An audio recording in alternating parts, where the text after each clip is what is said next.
बंदी छोड़ सतगुरु रामपाल जी परमेश्वर जी की जय हो। परमपिता परमात्मा सारी सृष्टि के रचनहार कुल मालिक असंख्य ब्रह्मांडों के स्वामी जगत गुरु तीनों लोकों में प्रवेश करके सबका धारण पोषण करने वाले राजाधिराज आत्माधार नाथों के नाथ देवों के देव महादेव सर्वेश्वर महेश्वर मृत्युंजय अजरो अमर आदि अनादि सनातनी प्रभु जगत पिता जगदीश्वर श्री श्री 1008 की उपाधि के वास्तविक अधिकारी अकाल मूरत सौद स्वरूपी राम वासुदेव सर्वगतम ब्रह्म परम पूज्य प्रथम पूज्य परम संत परम पुरुष परम धनी परम दयालु सत्य कबीर हक्का कबीर अल्लाहु कबीर अल्लाहु अकबर बाखबर अल्लाह ताला जगत के तारणहार जगत के मुक्तिदाता जगत के जगन्नाथ हारे के सहारे हिंदुओं के राम मुसलमानों के अल्लाह सिखों के वाहिगुरु ईसाइयों के मसीह दया के सागर दयानिधि करुणा के सागर करुणानिधि स्वयंभू परिभू संकट मोचन कष्ट हरण मंगल करण दुख भंजन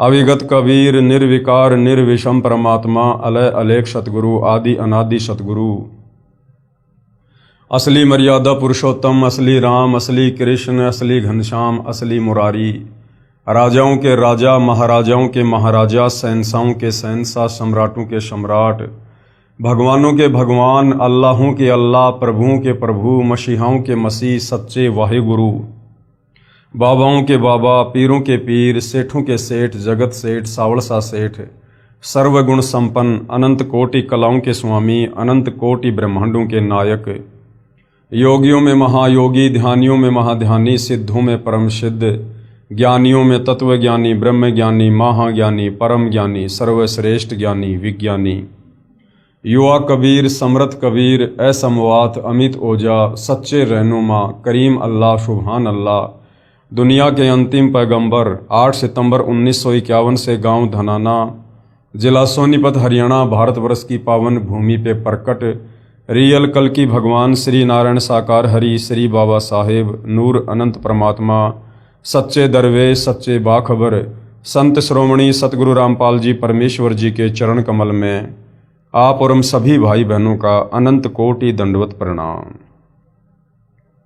सत्साई भाई और बहनों, बहुत बड़ी दया बहुत बड़ी मेहर पूज्य गुरुदेव भगवान की परमेश्वर रामपाल जी की, जिनके शुभ आशीर्वाद से विशेष आशीर्वाद से उनके सत्संगों के संग्रह के ऊपर जो पवित्र आध्यात्मिक पुस्तक ज्ञान गंगा बन चुकी है, जिस ज्ञान गंगा पुस्तक को पढ़कर लाखों लोगों ने अपने जीवन की आध्यात्मिक दिशा को बदला है, उस पवित्र पुस्तक ज्ञान गंगा के ऊपर वीडियो बनाने की श्रृंखला जारी है। इसी श्रृंखला में आज हमारा ये 23वें नंबर का वीडियो है और प्रत्येक वीडियो में पूज्य गुरुदेव भगवान के आशीर्वाद से हमें अध्यात्म के बारे में, भक्ति मार्ग के विषय में, आत्मज्ञान और परमात्म ज्ञान के विषय में बहुत कुछ समझने को मिल रहा है। ये पवित्र पुस्तक ज्ञान गंगा सर्व धर्मों के पवित्र धर्मशास्त्रों के ज्ञान से प्रमाणित है, इसलिए इसके अमृत ज्ञान में सुई की नोक रखने जितनी कमी निकालना असंभव है, नामुमकिन है। तो भाई और बहनों, आप और हमें इस पवित्र पुस्तक को समझने के लिए सबसे पहले सृष्टि रचना का ज्ञान होना बहुत जरूरी है, क्योंकि सृष्टि रचना भक्ति मार्ग की मास्टर की है। एक बार नहीं, दो बार नहीं, जब तक समझ में नहीं आती है आप 100 बार सृष्टि रचना को सुनिए। सृष्टि रचना नहीं समझ में आएगी, हम भक्ति मार्ग पर दृढ़ नहीं हो सकते। हम सब कुछ प्राप्त होने के बावजूद भी आत्मा का कल्याण नहीं करवा पाएंगे यदि हमें ये विश्वास नहीं हुआ कि जो अमृत ज्ञान सतगुरु रामपाल जी हमें सर्व धर्मों के पवित्र धर्मशास्त्रों का निष्कर्ष निकाल कर दे रहे हैं, बस वही परम सत्य है। बाकी सतयुग से वर्तमान समय तक सदियों से आप और हमें केवल शास्त्र विरुद्ध ज्ञान ही बताया गया था। हमें भगवान की परिभाषा का भी आज तक हमारे धर्म गुरुओं ने ज्ञान नहीं करवाया। भक्ति करने के लिए सबसे पहले भगवान के विषय में जानकारी होनी परम आवश्यक है। आज तक हमारा कोई भी धर्मगुरु हमें यह नहीं बता पाया कि आखिर परमात्मा कौन है, कैसा है, उनका नाम क्या है, वो रहता कहाँ है, वो मिलता कैसे है। उसकी भक्ति से लाभ कैसे मिलते हैं। आज तक हमें कोई आत्मज्ञान भी नहीं दे पाया, परमात्म ज्ञान तो बहुत दूर की बात है। तो अब परम पूज्य सतगुरु रामपाल जी ने हमें आत्मज्ञान भी करवाया कि मैं कौन हूँ, कहाँ से आया हूँ, क्यों जन्म रहा हूँ, क्यों मर रहा हूँ, क्यों मैं इन कर्म बंधनों में बंधा हुआ हूँ। मेरी आंखों के सामने अचानक से दुर्घटना हो जाती है, परिवार नष्ट हो जाते हैं, जिस परिवार की व्यवस्था में हम पूरा जीवन लगा देते हैं, फिर आखिर ऐसा क्यों। अगर भगवान है तो भगवान फिर ऐसा क्यों कर रहा है, और यदि भगवान होकर वो ऐसा कर रहा है तो फिर वो भगवान कैसे हुआ। भगवान तो परम सुखदायक होता है, भगवान तो सर्वभोग्य पदार्थ उपलब्ध करवाता है, भगवान तो किसी का बेटा नहीं मारता, किसी की बेटी नहीं मारता, किसी का एक्सीडेंट नहीं करवाता, भगवान किसी को भूखा नहीं मरने देता। फिर हम जिस भगवान की भक्ति कर रहे हैं, उस भगवान की भक्ति करते करते आप और हमारे ऊपर ये इतने सारे कष्ट संकट क्यों। तो भाई और बहनों, आज से पहले हमें कोई आत्मज्ञान भी नहीं करवा पाया, और सतगुरु रामपाल जी ने हमें परमात्म ज्ञान करवा दिया। और ना केवल ज्ञान, हमें उस परमात्मा के लोक सचखंड में जाने की कंप्लीट भक्ति विधि भी शास्त्र प्रमाणित करके दे दी है। अब यदि कमी रहेगी तो मानव समाज की रहेगी, अन्यथा सतगुरु रामपाल जी ने अध्यात्म का पूरा पिटारा खोल दिया है। तो सृष्टि रचना को भाई और बहनों, सतगुरु रामपाल जी के सत्संग सुनने से पहले या उनके द्वारा लिखित पवित्र पुस्तकों का अध्ययन करने से पूर्व आप जी ने सतगुरु रामपाल जी के द्वारा बताई गई, लिखी गई, सुनाई गई सृष्टि रचना को बहुत ही ध्यानपूर्वक सुनना है और समझना है। तो भाई और बहनों, इस पवित्र पुस्तक ज्ञान गंगा से हमने सृष्टि रचना को समझा। साथ में सतगुरु रामपाल जी ने यह भी प्रमाणित किया कि जो सृष्टि रचना आपको इस पवित्र पुस्तक ज्ञान गंगा में लिख कर दी गई है, उसे सर्वधर्मों के सर्वधर्म शास्त्रों से प्रमाणित भी किया गया है। हिंदुओं के चारों वेद पवित्र गीता जी, ईसाइयों की बाइबल, सिखों का गुरु ग्रंथ साहिब और मुसलमान भाइयों की कुरान शरीफ, कुरान मजीद इस सृष्टि रचना का ज्यों का त्यों समर्थन कर रही है। बताइए फिर शक और संदेह की गुंजाइश कहाँ रह जाएगी। तो आप धीरे धीरे अध्यात्म में आगे बढ़िए, सतगुरु रामपाल जी के सत्संग सुनते रहिए, और यदि आप थोड़ा रुचि लेकर धैर्य के साथ निष्पक्ष भाव से उनके तत्व ज्ञान को समझने का प्रयास करेंगे तो अवश्य आप जी सफल भी होंगे। तो भाई और बहनों, अब भक्ति मार्ग पर लगने से पहले हमें गुरु धारण करना अति आवश्यक है, क्योंकि गुरु के बिना ज्ञान नहीं हो सकता, वो चाहे अक्षर ज्ञान हो, वो चाहे आध्यात्मिक ज्ञान हो। हम अपने बच्चे को अक्षर ज्ञान करवाने के लिए, उसे एक सभ्य नागरिक बनाने के लिए और भविष्य में एक अच्छा व्यक्ति बनाने के लिए, ताकि वो अच्छा पढ़ लिख के डिग्री हासिल करे, एक अच्छी नौकरी प्राप्त करे या खुद का बिजनेस करे, जिससे वो पैसे कमाए, धन कमाए और अपने परिवार का वो अच्छे से पालन पोषण करे। उसके लिए हम अपने बच्चे को स्कूल भेजते हैं, गुरु के पास। ठीक इसी प्रकार भाई और बहनों, ये आध्यात्मिक ज्ञान है। अभी तक हमें किसी ने इस आध्यात्मिक ज्ञान के वो लाभ बताए ही नहीं, जिस कारण से हमारी रुचि इस अध्यात्म में आगे बढ़ने की नहीं बनी। अब सतगुरु रामपाल जी ने हमें सृष्टि रचना के माध्यम से बताया है कि बच्चों, तुम यहाँ के रहने वाले नहीं हो, तुम तो यहाँ पर कष्ट भोग रहे हो, कहर भोग रहे हो। छोटी मोटी नौकरी तो छोड़ो, यदि तुम पूरी पृथ्वी के राजा हो तो भी तुम यहाँ पर कष्ट भोग रहे हो, कहर भोग रहे हो। आज तुम्हें इस काल बलि ने धोखा देके तुम्हारे ही पुण्यों से तुम्हें राजा बना दिया, और राजा बनाकर अब ये तुम्हारे से इतने पाप करवा देगा कि अगले जन्मों में सीधा फिर ये उसे गधे की योनि में ठोकेगा। परमेश्वर की वाणी है, एक हरि की भक्ति बिन राजा गधा हो, माटी लदे कुम्हार की घास न डाले कोई। तो अब हमें इस आध्यात्मिक ज्ञान की आवश्यकता पड़ेगी, क्योंकि अब हमें जानकारी हो चुकी है कि हम इस काल के 21 ब्रह्मांड के निवासी नहीं हैं। हम सतलोक में रहा करते थे, हम अपनी गलती से इस काल के साथ यहाँ पर सजा भोगने के लिए आ गए हैं, और हम यहाँ युगों युगों से कर्म दंड भोग रहे हैं। हम सतलोक में रहा करते थे, वहाँ पर किसी चीज़ का अभाव नहीं था। सर्व सुविधा हमें कबीर परमेश्वर जी अपने कोटे से दिया करते थे। प्रत्येक वस्तु वहाँ पर निःशुल्क है। वहाँ ना कोई लक 84 योनियों का कष्ट है, ना वहाँ पर नरक में जाना होता है, ना वहाँ पर तपतशिला का कष्ट है, ना वहाँ जन्म और मरण की पीड़ा है, ना वहाँ कोई कार्य करना पड़ता है, ना वहाँ पर कोई लड़ाई झगड़ा, मान मुटाग, राग द्वेष, ईर्ष्या, छल कपट, धोखाधड़ी, मिलावट, काला बाजारी, रिश्वतखोरी, चोरी, जारी, ठगी, वहाँ कुछ भी नहीं है। वो सुख सागर है, वहाँ केवल सुख ही सुख है। और हम वहाँ पर अविनाशी रूप में रहते हैं।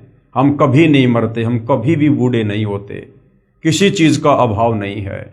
जो हम सुना करते थे दूध, दही, शहद, अमृत जल की नदियाँ, वो सतलोक में बहा करती हैं। तो भाइयों और बहनों, ऐसे सुखमय स्थान को छोड़कर हम अपनी नादानी के चलते इस काल के बहकावे में आकर, जब ये सतलोक में तप कर रहा था, हम पतिव्रता पद से नीचे गिरकर इसके ऊपर आसक्त हो गए, जिसकी सजा आज हम यहाँ इसके 21 ब्रह्मांडों में प्राप्त कर रहे हैं। तो जब ये ज्ञान सतगुरु रामपाल जी ने हमें बताया, समझाया, उसके बाद हमारी अध्यात्म में रुचि बनी कि वास्तव में यदि हमने कोई डिग्री हासिल करनी है तो हमने सतलोक की डिग्री हासिल करनी है। यदि वास्तव में हमने कहीं पर जाकर परमानेंट नौकरी करनी है तो सतलोक में करनी है। नौकरी का मतलब सदा सदा के सुख है। तो अब भाइयों और बहनों, मानव समाज की भक्ति मार्ग में रुचि बनेगी, क्योंकि अब हमें सतगुरु रामपाल जी के आशीर्वाद से यथार्थ भक्ति मार्ग मिला है। हमें कोई वास्तव में इस सृष्टि रचना को समझाने वाला मिला है। हमें वास्तव में आज सतगुरु रामपाल जी ने बताया कि भगवान कौन है, कैसा है, कहाँ रहता है और कैसे मिलेगा। वो भगवान तो हमारे पीछे युगों युगों से पड़ा हुआ है। हमें सतलोक ले चलने के लिए हम अपनी नादानी के चलते उन पर विश्वास नहीं कर पाते हैं, जिस कारण से हम धोखा खा जाते हैं। तो भाई और बहनों, अब हम सबकी रुचि बनेगी, क्योंकि अब हमें सृष्टि रचना का ज्ञान हो चुका है। अब हमें इस काल के 21 ब्रह्मांडों की रचना का ज्ञान हो चुका है कि क्यों इसने ब्रह्मा विष्णु महेश को एक एक गुण युक्त करके आप और हमें यहाँ पर अपने जाल में फंसा रखा है। इसको प्रतिदिन 1 लाख मानव शरीरधारी आत्माओं के सूक्ष्म शरीर से निकली वासना खानी पड़ती है, जिस कारण से ये हमें अपने भोजन के रूप में यहाँ पर पैदा करवाता है और हम इसी प्रकार से अपना कर्म दंड भोगते रहते हैं। तो भाई और बहनों, ज्ञान से भय होता है और भय से फिर इस भक्ति में रुचि बनती है। इसलिए अब पूरे विश्व का मानव समाज आने वाले समय में सतगुरु रामपाल जी की शरण में होगा और सभी लोग भक्ति करके अपनी आत्मा का कल्याण करवाएंगे। तो भाई और बहनों, अध्यात्म में सबसे पहले गुरु होना अति आवश्यक है। अब गांव गांव में, नगर नगर में गुरु बैठे हैं। कोई गेरुआ वस्त्र पहन के, कोई काला वस्त्र पहन के, कोई लाल वस्त्र पहन के, कोई पीताम्बर पहन के, कोई लंबी लंबी जटा बढ़ा के, कोई बिल्कुल सफाचट करवा के, कोई धारा प्रवाह कथा करता है, कोई संस्कृत भाषा में कथा करता है, किसी की करोड़ों में संगत है, कोई मंत्रियों के पास जाता है, किसी के पास मंत्री जाते हैं। तो हम लोग सोचते हैं कि संत महात्मा गुरुजन तो ये हैं जिनके करोड़ों में भगत हैं। लेकिन भाइयों और बहनों, बाहरी दिखावे से, बाहरी आडंबर से एक पूर्ण गुरु होने का कोई संबंध नहीं है। परमात्मा जी कहते हैं, कंठी माला सुमरणी पहनने से क्या हो, ऊपर तो ढूंढा साधु का लेकिन अंतर राख्या खोई। तो भाइयों और बहनों, हमारे शास्त्र ही हमें बताएंगे, समझाएंगे कि वास्तव में पूर्ण गुरु कौन होता है, तत्वदर्शी संत कौन होता है। तो गीता जी अध्याय 15 श्लोक नंबर 1 से 4 और 17 में, गीता अध्याय 4 श्लोक नंबर 34 में हमें तत्वदर्शी संत की पहचान बताई गई है, जो सतगुरु रामपाल जी ने हमें गीता जी को पढ़ाते समय बताया। तो अब हमें तत्वदर्शी संत की पहचान हो चुकी है, इसलिए हम आपको सीधे सीधे तत्वदर्शी संत का एड्रेस बता रहे हैं, ताकि आपको भटकना ना पड़े, भ्रमना ना पड़े, ज़्यादा टेंशन ना लेनी पड़े। तो भाई और बहनों, आज इस पृथ्वी पर वह तत्वदर्शी संत सतगुरु रामपाल जी हैं। सतगुरु रामपाल जी के पास ही इस पृथ्वी पर यथार्थ शास्त्र अनुकूल सत भक्ति मार्ग है, जिस मार्ग को अपनाकर हम इस काल बलि के इस कर्म दंड से छूटकर और अपने निज लोक सतलोक को जा सकते हैं। दूसरा कोई विकल्प, कोई तरीका नहीं है। तो भाइयों और बहनों, बहुत सारे भविष्यवक्ताओं ने भी आज से सैकड़ों वर्ष पहले परम पूज्य सतगुरु रामपाल जी के विषय में भविष्यवाणियां कर रखी हैं। पिछले वीडियो में हमने फ्रांस देश के नास्त्रेदमस जी को पढ़ा, जिन्होंने सतगुरु रामपाल जी को लेकर वर्तमान समय के लिए अपनी सटीक भविष्यवाणियां कर रखी हैं, जो पूर्णतया सतगुरु रामपाल जी पर ही फिट बैठती हैं। उसके बाद और भी बहुत सारे जाने माने भविष्यवक्ता हैं जिन्होंने वर्तमान समय में सतगुरु रामपाल जी को लेकर भविष्यवाणियां की हैं और वर्तमान समय की परिस्थितियों को लेकर भी भविष्यवाणियां की हैं, और प्रत्येक की भविष्यवाणियां सत्य साबित भी होती आ रही हैं। तो आगे की भविष्यवाणियां भी सत्य ही साबित होंगी। और यदि सतगुरु रामपाल जी ने अपनी पवित्र पुस्तक ज्ञान गंगा में उन भविष्यवाणियों का समावेश किया है, तो निसंदेह वो भविष्यवाणियां समय आने पर सत्य ही साबित होंगी। तो सतगुरु रामपाल जी को लेकर और किन किन भविष्यवक्ताओं ने भविष्यवाणियां की हुई हैं, ताकि इन भविष्यवाणियों को देखकर हमारा विश्वास और अधिक दृढ़ हो कि वास्तव में हम पूर्ण संत की शरण में हैं, तत्वदर्शी संत की शरण में हैं। और यदि हम आजीवन मर्यादा में रहकर इस भक्ति मार्ग पर लगे रहे तो हमारी आत्मा का कल्याण इसी जन्म में 100% पक्का है। तो यहां पर लिखा है, सतगुरु रामपाल जी महाराज के समर्थन में अन्य भविष्यवक्ताओं की भविष्यवाणियां। इंग्लैंड के ज्योतिषी कीरो ने सन 1925 में लिखी पुस्तक में भविष्यवाणी की है, 20वीं सदी अर्थात सन 2000 ईस्वी के उत्तरार्ध में, यानी सन 1950 के पश्चात उत्पन्न संत ही विश्व में एक नई सभ्यता लाएगा।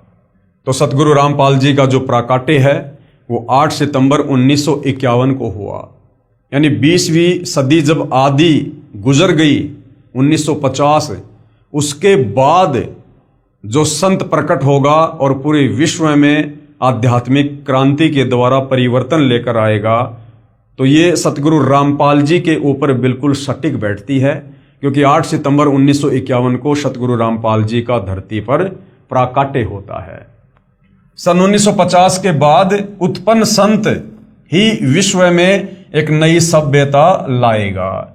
अब भाइयों और बहनों, कुछ एक शब्द ऐसे हैं जो सतगुरु रामपाल जी के साथ में यदि हम प्रयोग करेंगे तो थोड़े से विरोधाभास वाली बात हो जाती है, क्योंकि ये जितने भी भविष्यवक्ता हैं ये केवल अपने पूर्व जन्मों की भक्ति कमाई के कारण ये भविष्य को देखते हैं, और जैसा ये लोग देखते हैं वैसा ही ये लोग लिख देते हैं, बता देते हैं।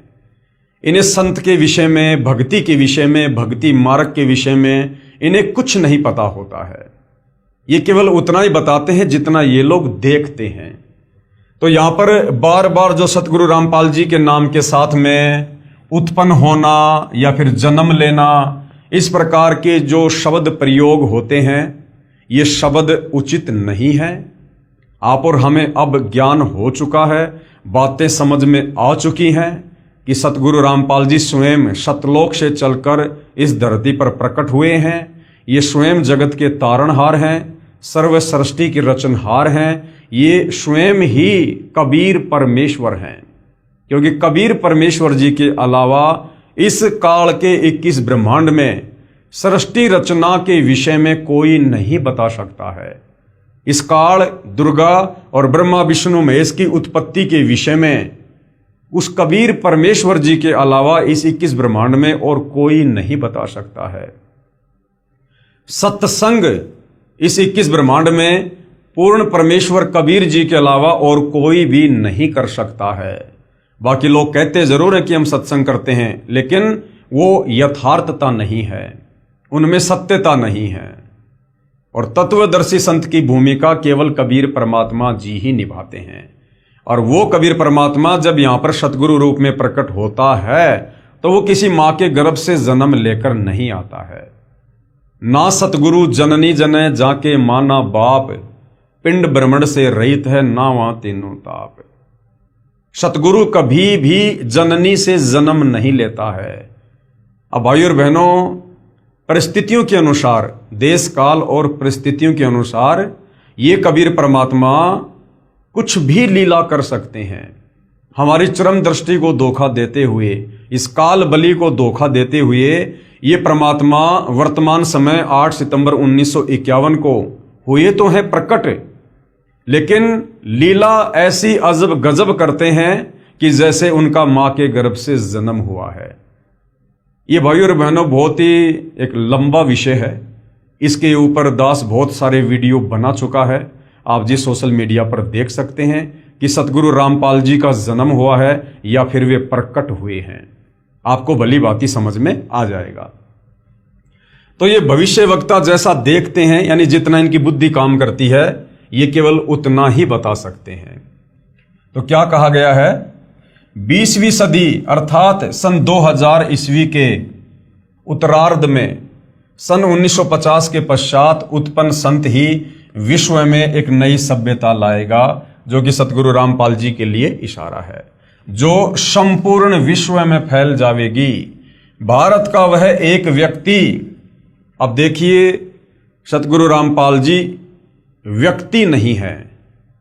अब दिखाई जरूर एक व्यक्ति की बातें दे रहे हैं, दिखाई जरूर एक साधारण से आदमी या संत की तरह दिखाई दे रहे हैं, लेकिन इनका जो व्यक्तित्व है वो पिछली भविष्यवाणी में नास्त्रदमस जी ने बता दिया कि वो तेज पुंज का धनी होगा। उसका जो व्यक्तित्व है वो तेज पुंज का होगा। अब एक होता है तेज पुंज यानी नूरी शरीर, और एक होता है 5 तत्व का शरीर। जैसे आप और हमारा ये 5 तत्व से बना शरीर है, हाड़ मांस साम लार टट्टी पेशाब थूक। और जो नूरी शरीर होता है वो पारदर्शी होता है। जैसे कबीर परमेश्वर जी के विषय में वेदों में कहा गया है कि कबीर मनीषी परिभू शुक्रम अकायम ऐसा नावीरम, कि उसका जो शरीर है वो माता पिता के सहयोग से नहीं होगा, वो नाड़ियों के सहयोग से नहीं होगा, हाड़ मांस का नहीं होगा। तो भाइयों और बहनों, जैसा इस काललोक की व्यवस्था है, उस व्यवस्था के अनुसार परमेश्वर आप और हमें ये आध्यात्मिक ज्ञान समझाने के लिए एक आम व्यक्ति बनकर, एक आम संत बनकर भूमिका करते हैं।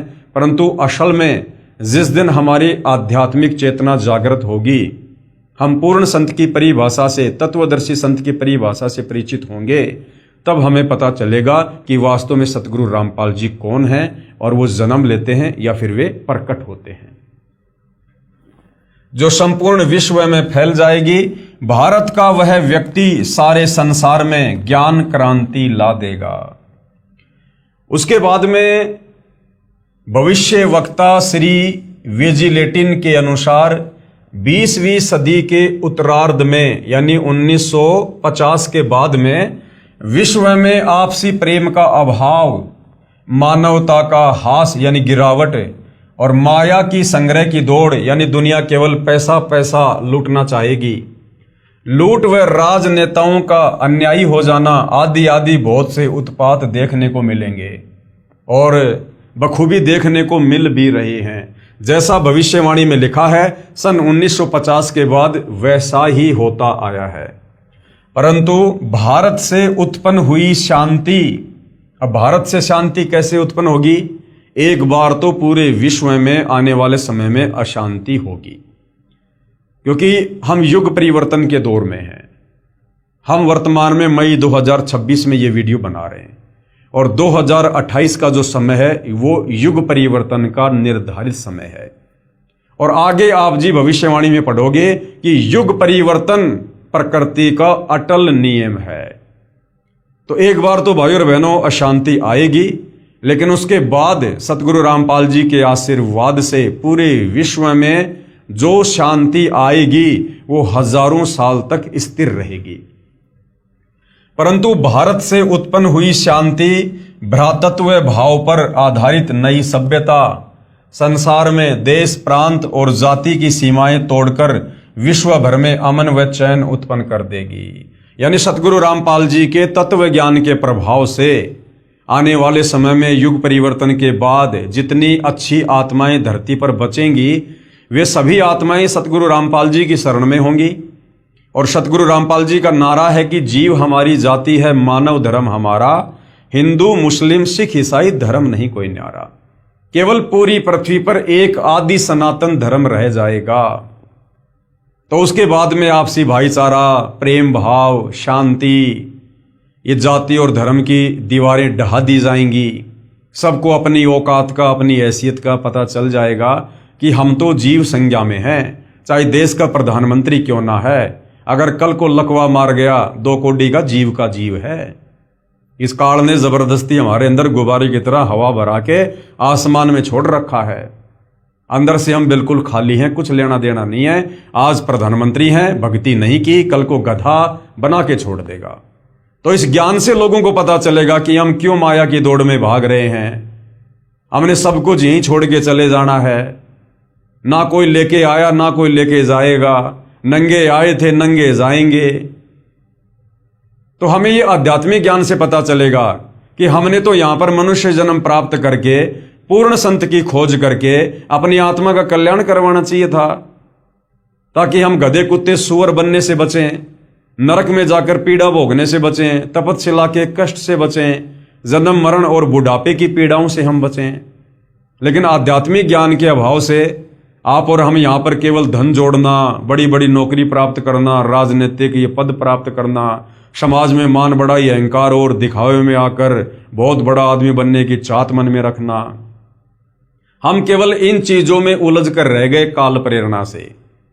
अब सतगुरु रामपाल जी ने हमें भक्ति मार्ग से जोड़कर, हमें आध्यात्मिक ज्ञान से परिचित करवाकर, आत्म और परमात्म ज्ञान से रूबरू करवाकर अब हमारी आंखें खोल दी हैं, जो आंखें हमारी इस काल ने बंद कर रखी थी। तो अब इस ज्ञान के प्रभाव से आने वाले समय में, वर्तमान में जो हाहाकार देश और दुनिया में मचा हुआ है, वो धीरे धीरे समाप्त होगा और एक लंबी शांति उत्पन्न होगी, विश्व भर में अमन व चैन उत्पन्न करेगी। उसके बाद में अमेरिका की महिला भविष्यवक्ता है जीन डिक्सन। इनके अनुसार 20वीं सदी के अंत से पहले, यानी सन 2001 से पहले, विश्व में एक घोर हाहाकार तथा मानवता का संहार होगा। वैचारिक युद्ध के बाद आध्यात्मिकता पर आधारित एक नई सभ्यता संभवतः भारत के ग्रामीण परिवार के व्यक्ति के नेतृत्व में जमेगी और संसार से युद्ध को सदा सदा के लिए विदा कर देगी।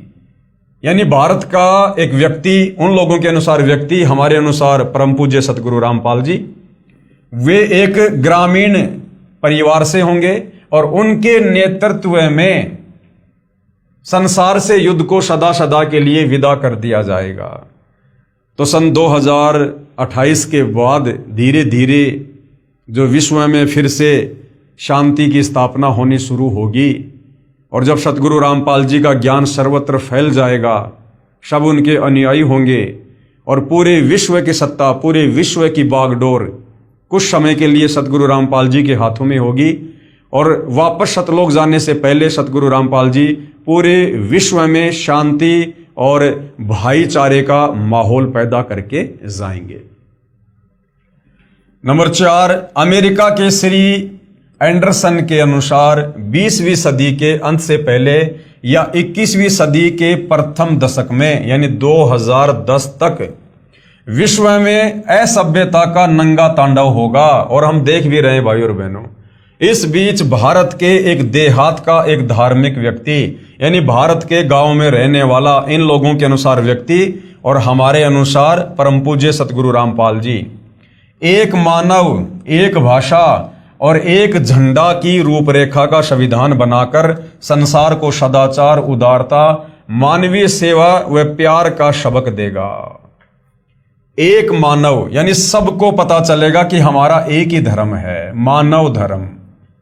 जीव हमारी जाति है, मानव धर्म हमारा, हिंदू, मुस्लिम, सिख, ईसाई धर्म नहीं कोई न्यारा। एक आदि सनातन धर्म होगा, अर्थात सबका मानव धर्म होगा। तो सतगुरु रामपाल जी सबको एक सूत्र में जोड़कर जाएंगे। ये धर्म की दीवारों को ढहा दिया जाएगा और सब एक अच्छे मानव की भूमिका निभाएंगे।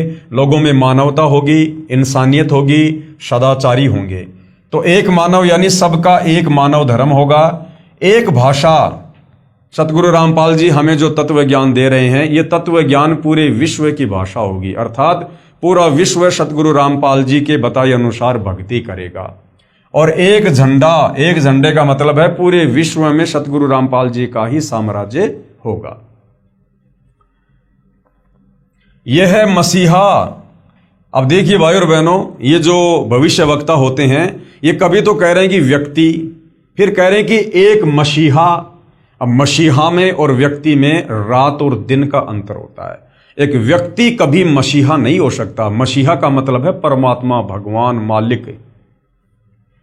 यह है मसीहा सन 1999 तक विश्व में आगे आने वाले हजारों वर्षों के लिए धर्म व सुख शांति भर देगा। यानी सन 1994 से और सन 1999 तक सतगुरु रामपाल जी ने जो सत्संग किए हैं, करोथा के सत्संग हैं, जींद के सत्संग हैं, काठमंडी के सत्संग हैं, रोहतक वाले सत्संग हैं, यानी गांव गांव जाकर सतगुरु रामपाल जी ने आदरणीय गरीबदास जी के सदग्रंथ साहिब को आधार बनाकर जो सत्संग किए हैं, उन सत्संगों को सुनकर आने वाले समय में पूरा विश्व इस आध्यात्मिक ज्ञान से परिचित होगा। क्योंकि सतगुरु रामपाल जी ने शुरुआत में जो सत्संग किए हैं वो 5वें वेद, सूक्ष्म वेद को आधार बनाकर सत्संग किए हैं।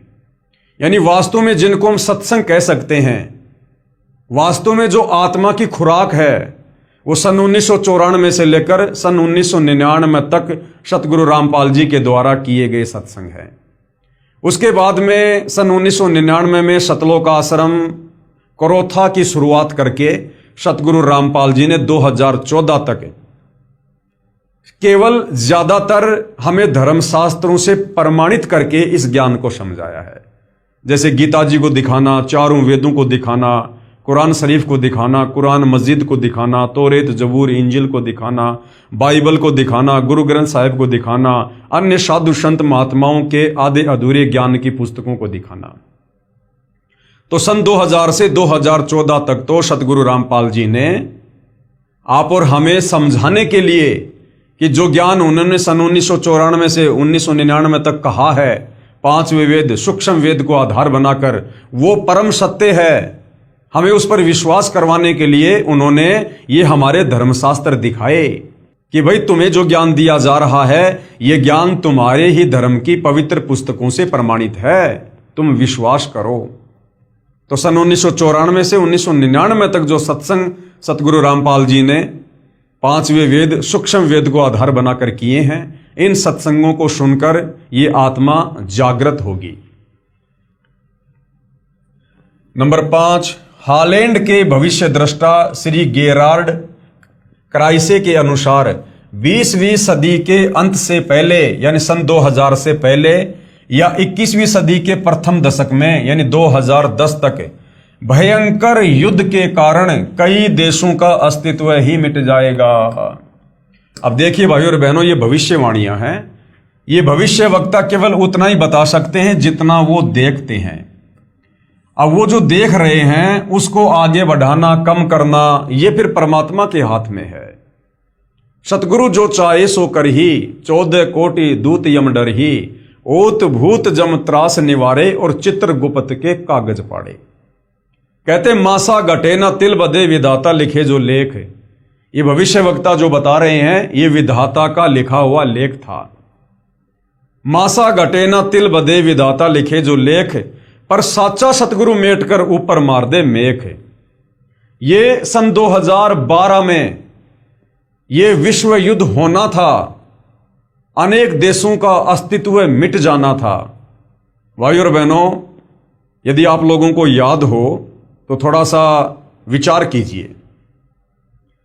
दास का जन्म सन 1984 में हुआ और सन 1999 का समय आते आते हम सुना करते थे, बड़े जोर शोरों से भविष्यवाणियां थी, हर तरफ चर्चा थी कि 1999 में जो है दुनिया खत्म हो जाएगी, दुनिया खत्म हो जाएगी। भाइयों और बहनों, 1999 में दुनिया खत्म होनी थी, क्योंकि 1999 में तीसरा विश्व युद्ध होना था। लेकिन धरती पर सतगुरु रामपाल जी के रूप में वो परम शक्ति भी प्रकट हो चुकी थी। और सन 1994 से सतगुरु रामपाल जी ने ये आध्यात्मिक ज्ञान आगे देना शुरू किया। और इतने कम समय में 1994 से लेकर 1999 तक इस ज्ञान को पूरे विश्व में नहीं फैलाया जा सकता था। इसलिए सतगुरु रामपाल जी ने उस समय को आगे बढ़ाया कि इस ज्ञान को और ज्यादा फैलाया जाए। आत्माएं इस ज्ञान को सुनकर समझकर तत्वदर्शी संत की शरण में आकर अपना बचाव करें, अपने परिवार का बचाव करें। इस समय को बढ़ाया गया सन 2012 तक।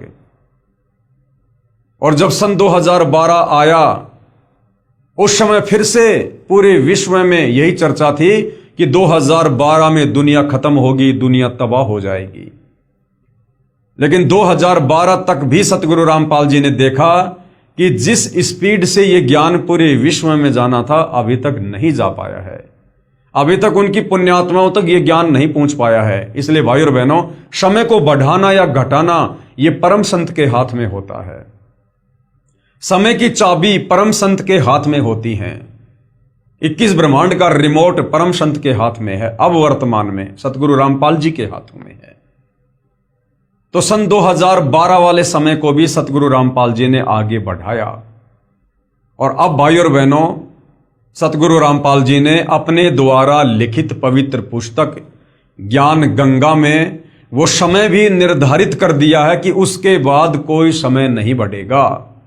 युग परिवर्तन का समय 2028 निर्धारित कर दिया जा चुका है। आप जी आगे नास्ट्रेडमस की भविष्यवाणी में अपनी आंखों से देखेंगे। तो अब भाई और बहनों, 2028 के बाद किसी को समय नहीं मिलेगा, कोई चांस नहीं मिलेगा। इसलिए आप लोगों तक ये ज्ञान पहुंचाने के लिए दिन रात सतगुरु रामपाल जी भी प्रयास कर रहे हैं और उनके आशीर्वाद से हमारे जैसे तुच्छ दास भी इस सेवा में लगे हुए हैं। तो हमारी प्रार्थना है भाई और बहनों कि आप जी परम संत सतगुरु रामपाल जी के सत्संग यूट्यूब पर सुनिए और उनके ज्ञान को सुनकर, क्योंकि समय बहुत कम है, ज्यादा नहीं है। कब और किस समय यहां पर क्या घटना घटित हो जाएगी अब कोई भरोसा नहीं है, क्योंकि हम मई 2026 में जी रहे हैं और 2028 युग परिवर्तन का निर्धारित समय है। यानी मात्र हमारे पास में मान के चलिए 16 महीने हैं। इसलिए आप जी अविलंब इस ज्ञान को सुनकर समझकर सतगुरु रामपाल जी के चरणों में नतमस्तक हो जाइए। तो यहां पर जो सन 2010 के आसपास में भयंकर युद्ध की जो बात की जा रही है कि जिसके चलते कई देशों का अस्तित्व ही मिट जाएगा, ये वास्तव में ऐसा ही होना था। परंतु भारत का एक महापुरुष संपूर्ण विश्व को मानवता के एक सूत्र में बांध देगा। वह हिंसा, फूट, दुराचार, कपट आदि संसार से सदा के लिए मिटा देगा। देखो भाई और बहनों, ये इस प्रकार के युद्ध क्यों होते हैं? ये इस प्रकार के बड़े बड़े युद्ध क्यों होते हैं? इतनी बड़े स्तर पर जनहानि और ये मानव हानि क्यों होती है? क्योंकि जब इस पृथ्वी पर पाप आवश्यकता से ज्यादा बढ़ जाता है, उस समय यहां पर इस प्रकार के कहर टूटते हैं, कष्ट आते हैं देश दुनिया पर। और जब जब ये युद्ध हुए हैं इस प्रकार के, जैसे त्रेता युग में राम रावण युद्ध हुआ, करोड़ों लोग मारे गए। द्वापर में महाभारत हुआ, 18 करोड़ लोग मारे गए। 56 करोड़ यादव आपस में कट के दुर्वासा ऋषि के श्राप के कारण मिट गए। क्यों हुआ? क्योंकि उस दौरान पृथ्वी पर पाप कर्म का दबाव ज्यादा हो गया था। तो भाई और बहनों, ये जो वर्तमान का समय है, इस समय इस पृथ्वी पर पाप कर्मों का दबाव बहुत ज्यादा है। और ये पाप कर्मों का दबाव वर्तमान में इतना ज्यादा हो गया था कि 1999 में भयंकर युद्ध होना था और कई देशों का अस्तित्व समाप्त हो जाना था। लेकिन कारण आपको बता दिया गया है कि सतगुरु रामपाल जी के आशीर्वाद से यह समय आगे बढ़ाया गया है। और भाई और बहनों, आगे समय क्यों बढ़ा है उसका भी एक रीजन होता है। जब यहां पाप कर्म बढ़ता है तो इस प्रकार की परिस्थितियां पैदा होती हैं, और जब यहां पर धर्म कर्म ज्यादा बढ़ जाता है, जब पुण्य ज्यादा बढ़ जाते हैं, तो पाप के ऊपर लगाम लग जाती है। तो सतगुरु रामपाल जी ने सन 1994 से जो सत भक्ति की शुरुआत हम आत्माओं से करवाई है, उसके बाद सतगुरु रामपाल जी ने हमें घर घर पर 5 यज्ञ करने के निर्देश दिए हैं। एक यज्ञ है ज्ञान की, दूजी यज्ञ है ध्यान, तीजी यज्ञ है हवन की, चौथी यज्ञ प्रणाम और 5वीं यज्ञ है धर्म भंडारे। तो ये 5 यज्ञ लगभग 20-25 वर्षों से, सन 1994 से सतगुरु रामपाल जी के भक्तों के द्वारा घर घर में किए जा रहे हैं। और ये यज्ञ इतनी जबरदस्त हैं कि इनका जो प्रतिफल है वो बहुत ही ज्यादा है। साथ में सतगुरु रामपाल जी ने हमें जो शत भक्ति मंत्र दिए हैं वो शास्त्रों से प्रमाणित हैं। उन थोड़े से मंत्रों के जाप से बहुत ज्यादा लाभ साधक को मिलता है और आसपास का जो वातावरण है वो भी शांतिमय बनता है। जिस प्रकार भाई और बहनों, मान लीजिए मेरे घर में हलवा बन रहा है, ठीक है, हलवा मेरे घर में बन रहा है तो हलवा तो मैं खाऊंगा, विशेष लाभ तो मैं ही प्राप्त करूंगा, परंतु महक पड़ोसी के घर में भी जाएगी और हलवे की महक बड़ी अच्छी होती है। हलवे की महक को लेकर पड़ोसी भी प्रसन्न होता है, आनंदित होता है। इसी प्रकार सतगुरु रामपाल जी ने जो शास्त्र अनुकूल शत भक्ति दी है, जो 5 यज्ञ वे अपने अनुयायियों से घर घर में करवा रहे हैं, उनके भगत जो शत भक्ति मंत्रों का जाप कर रहे हैं, जो इन देवताओं के बीज मंत्र हैं, मूल मंत्र हैं, परमेश्वर के मंत्र हैं, और सतगुरु रामपाल जी के मुख कमल से जो सत्संग गांव गांव नगर नगर घर घर में चल रहे हैं, परम संत के मुख से उच्चारित वाणी से ऑटोमेटिक शांतिमय माहौल पैदा होता है, क्योंकि ये आत्मा की खुराक है। और दूसरी बात भाई और बहनों, जब स्वयं सारी सृष्टि का मालिक, असंख्य ब्रह्मांडों का परमपिता परमात्मा जब इस धरती पर स्वयं प्रकट हो जाता है संत रूप में, सतगुरु रूप में, तो भाई और बहनों वो अनहोनी को होनी में और होनी को अनहोनी में भी बदल देता है। कहते हैं कि आग लगी आकाश में और झड़ झड़ पड़े अंगार। आग लगने का मतलब है पाप कर्म जब बहुत ज्यादा बढ़ जाते हैं तो झड़ झड़ पड़े अंगार, यानी जीवों के ऊपर फिर परेशानी आती है, कष्ट आते हैं, यह कर्म दंड के कारण हाहाकार मच जाता है। तो कहते हैं आग लगी आकाश में झड़ झड़ पड़े अंगार, और भाई संत ना होता धरती पर तो जल मरता संसार। तो भाई और बहनों, समझदार को संकेत ही काफी है। ये जो भी थोड़ी बहुत शांति आप जी वर्तमान में देख रहे हैं, ये सतगुरु रामपाल जी के पावन चरण कमल भारत देश की धरती पर प्रकट हैं, और साथ में उनके भक्तों के द्वारा जो शत भक्ति मर्यादा में रहकर की जा रही है। घर घर में जो हवन यज्ञ हो रहा है, 5 यज्ञ हो रही हैं, सतगुरु रामपाल जी की वाणियां चल रही हैं, इससे भाई और बहनों ये 2028 तक ये माहौल थोड़ा शांतिमय है। लेकिन पूरा विश्व इस भक्ति को इतनी आसानी से स्वीकार नहीं करेगा। इसलिए भाई और बहनों 2028 तक अशांति होना भी जरूरी है। जो लोग इस भक्ति को स्वीकार नहीं करेंगे, धर्म कर्म नहीं करेंगे, वो लोग इस संसार को छोड़कर जाएंगे। अर्थात यहां पर बहुत ही कम जनसंख्या शेष रह जाएगी। आप जी भविष्य मालिका में भी देखते हैं किस प्रकार से भविष्यवाणियां की हुई हैं कि पूरे विश्व की जनसंख्या मात्र 64 करोड़ रह जाएगी, जो वर्तमान में लगभग 800 करोड़ के आसपास है। तो विचार कीजिए भाई और बहनों किस स्तर पर जनहानि होगी। अब भाई और बहनों हम ये भी नहीं कह सकते कि मात्र 64 करोड़ ही बचेंगे, क्योंकि परमात्मा स्वयं धरती पर सतगुरु रामपाल जी के रूप में प्रकट हैं, और ये परमात्मा कुछ भी कर सकता है। ये तिल की ओट में पहाड़ को भी छुपा सकता है। तो भाई और बहनों, जिन्होंने अपना बचाव करना है, अपने परिवार का बचाव करना है, और विशेष तौर पर भाई और बहनों अपनी आत्मा का कल्याण करवाना है, तो समय रहते सतगुरु रामपाल जी के सत्संगों को सुनकर समझकर उनकी शरण में जरूर आना चाहिए। परंतु भारत का एक महापुरुष संपूर्ण विश्व को मानवता के एक सूत्र में बांध देगा। वह हिंसा, फूट, दुराचार, कपट आदि संसार से सदा के लिए मिटा देगा। अमेरिका के भविष्यवक्ता श्री चार्ल्स क्लार्क के अनुसार 20वीं सदी के अंत से पहले, यानी सन 2000 से पहले, एक देश विज्ञान की उन्नति में सब देशों को पछाड़ देगा, यानी अमेरिका। परंतु भारत की जो प्रतिष्ठा है विशेषकर इसके धर्म और दर्शन से होगी। लेकिन भारत देश की जो पहचान होगी वो विज्ञान से नहीं होगी, अध्यात्म से होगी, भक्ति मार्ग से होगी, और वो आने वाले समय में 2028 के बाद होगी, जिससे पूरा विश्व अपना लेगा। ये धार्मिक क्रांति 21वीं सदी के प्रथम दशक में संपूर्ण विश्व को प्रभावित करेगी और मानव को आध्यात्मिकता पर विवश कर देगी। यानी सन 2010-12 तक सतगुरु रामपाल जी ने सर्व धर्मों के धर्मशास्त्र दिखा दिखाकर अपने सत आध्यात्मिक ज्ञान को आप और हमारे सामने प्रमाणित करके रख दिया है, छोड़ दिया है। CD, DVD, memory card, YouTube पर आपको सत्संग मिल जाएंगे।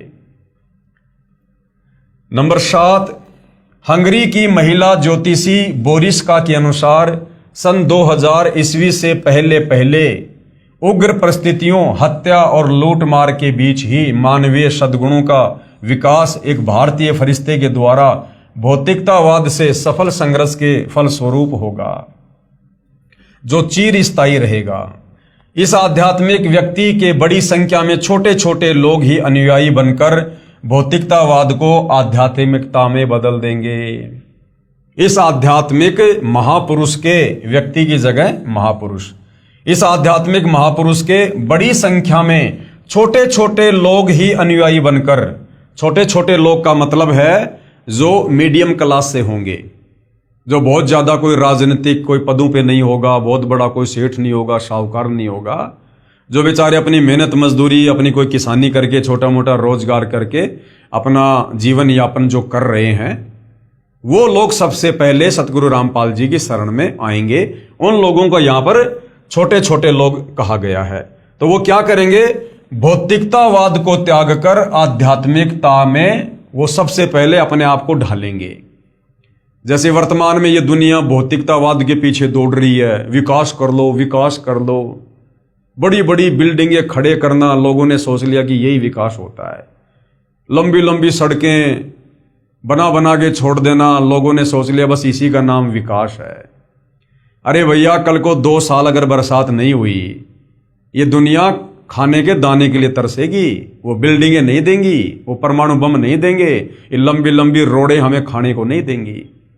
असल में विकास करना चाहिए था इंसान को अपनी इंसानियत का, अपनी मानवता का, और हम विकास समझ रहे हैं इस विज्ञान के माध्यम से जो आविष्कार कर लिए, भौतिक सुख सुविधा के साधन बना लिए, हम इनको विकास की संज्ञा दे रहे हैं। लेकिन कब तक? जब तक हमें आध्यात्मिक ज्ञान नहीं होगा। तो सतगुरु रामपाल जी के जो अनुयायी होंगे वो भौतिकतावाद से दूर हटेंगे और वो आध्यात्मिकतावाद में ज्यादा आगे बढ़ेंगे। नंबर 8, फ्रांस के डॉक्टर जूल वर्न के अनुसार सन 1990 के बाद यूरोपीय देश भारत की धार्मिक सभ्यता की ओर तेजी से झुकेंगे, क्योंकि यूरोपीय देश भाई और बहनों विज्ञान के बलबूते पर विकास कर करके थक चुके हैं। उन्होंने विकास के नाम पर दुनिया के विनाश का सामान तैयार किया है। अब भाई और बहनों, ये विज्ञान इंसान को शांति नहीं दे सकती।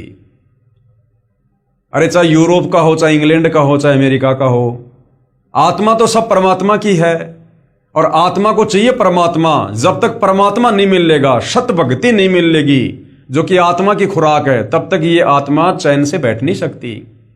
चाहे कितनी ही विज्ञान से उन्नति कर लो, 1 2 साल 10 साल तो तुम खुशी महसूस कर सकते हो, लेकिन वो बेचैनी खत्म नहीं होगी जब तक हमें परमात्मा नहीं मिलेगा, सत भक्ति नहीं मिलेगी। तो अब क्या होगा?